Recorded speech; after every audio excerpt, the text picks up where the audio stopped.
Beloved South Carolina Congressman Jim Clyburn is set to become the latest victim in the war on democracy and the war on minority representation in Congress, orchestrated by one Donald Trump and his Republican Party, and especially Southern Republicans. South Carolina's Republican governor is expected to announce a special session, which almost certainly will see the state's lone Democratic-leaning district dismantled, leaving the state with 7 Republican seats. Clyburn is part of a growing list of Democratic lawmakers in the South who have or who are expected to see their districts dramatically altered as a result of the Supreme Court gutting the Voting Rights Act.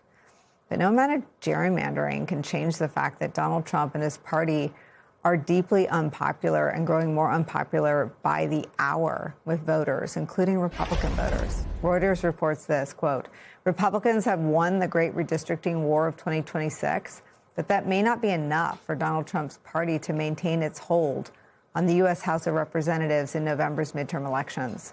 Many analysts still believe Democrats have the upper hand in the elections for the House, where Republicans currently hold a slim majority. Quote, it is incontrovertible that Republican chances in the House have increased. That was Jacob Rubishkin, who analyzes House races for the electoral forecaster Inside Elections. Quote, but none of the underlying politics has changed. In a moment, voting rights attorney and founder of Democracy Docket, Mark Elias, will join our coverage. But joining me right now on set, Princeton University professor, political analyst Eddie Glaude. Eddie, in some ways, it is shocking that there is more bad news for our democracy. In another, it's just another news cycle, and it's literally like a page out of Timothy Snyder's On Tyranny or from our history. And I wonder how we'll deal with sort of the architecture of the elections in a second, but I wonder how you absorb the psychic blow of it. Well, for me personally, it is devastating. We can talk about it at a certain level of, the horse race politics, the Republican Party, Democratic Party, Donald Trump and what he's trying to do. But black voters are bearing the brunt of it. We're literally seeing the diminution of black political power and all-out assault on black representation. The ability of black voters to have folk who will represent their interest. And that doesn't mean you have to have a black representative. Right, it doesn't. No, it doesn't. I mean, we see in the Memphis right, the case. Right. But, to be in a district that is, that is skewed in such a way that the policy positions will not in some way redound back to your communities, right? So what we're witnessing in so many ways are are elements of the second lost cause. And so this cycle of betrayal that has defined our history, right? We're living it again. And, the thing to bring it home even more so, Nicole, is that we have to raise our babies in this. We have to, and whenever the fever dream spikes in the country, as it has always spiked, our task has been to get our babies to the other side. And so here we are, a deep existential question. How do we survive this moment? And then how do we imagine the future in light of it? And I feel like I'll speak for myself, we train the lens on what they are doing, what Donald Trump is doing, what the Republicans are doing, what the Supreme Court is doing. What should we be doing in response? Well, what we're seeing is, all roads to the South. This weekend, May 16th, massive organizing is going to happen in Selma, in Montgomery, in Mississippi on May 20th. A massive march is being organized. You see the churning happening on the ground. So there's this effort to say, well, we're not going to just stand by passively and let this happen. We're going to organize because we have to. But we also have to recognize, at least for me, right, have to recognize that 5 years ago, 6 years ago, you and I were on air, talking about what happened to George Floyd. I remember the young woman who didn't have a mask on in the march. We said, put a mask on, right? We were together. 5 years later. I was in my basement and you were at home with your adult beverage because we were still in COVID. And I remember the conversation. I remember the day. I remember watching them. And I remember tracking how many more Americans said they associated with the mission of Black Lives Matter. The numbers soared. And yet, or maybe, and despite that, or maybe, and because of that, I don't know, here we are talking about having to fortify the rights of Black Americans to vote. It just feels like worse than a hamster wheel. We're not going around and around, we're going backwards. Exactly, in the blink of an eye, which should lead us to conclude that without the federal government doing what it has done over the last 60 years, what would the country be? The quickness with which the South, Louisiana, Alabama, Georgia, Tennessee, right, Florida, Texas, the quickness with which the South has moved suggests to me, at least, that they were laying in wait, that they were ready to pull the trigger, that all of this was already in place.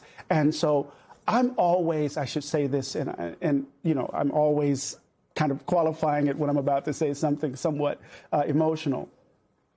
I'm deeply disappointed in how people who were supposedly our friends are talking about this. Who? It's not just simply about political power. We're witnessing the great capitulation, Nicole. The folks who were talking about a racial reckoning 5 years ago, many of them have gone silent, and they stand by and they're doing the political calculus while Black folk are being disenfranchised, while their power is being diminished. As Frederick Douglass said, these are the apostles of forgetfulness. And they're right here again, right? And we find ourselves in this moment. Mark Elias, I know you are swinging away. You're always just in the arena, but in the ring. And when we can't have access to you, it's because you're literally in the ring. Just describe the fight to us in the bluntest terms you can muster. Look, I think Eddie's entirely right. I mean, the fact is that the Clay decision was the worst decision of my lifetime. I said this the day that it came out.